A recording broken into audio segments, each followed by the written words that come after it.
ผลการออกเลขรางวัลหวยพัฒนาประจำงวดที่8ออกข้างวันที่19เดือนมังกรปี2026รางวัลเลข6ตัวเลขที่ออกได้แก่หมายเลข907 789 907 789เลข5ตัวได้แก่หมายเลข07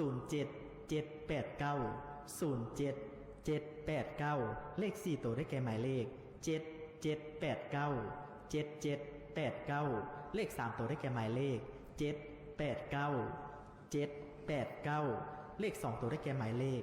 89 และเลข1ตัวท้ายได้แก่หมายเลข9หมายเลข9ผลการออกเลข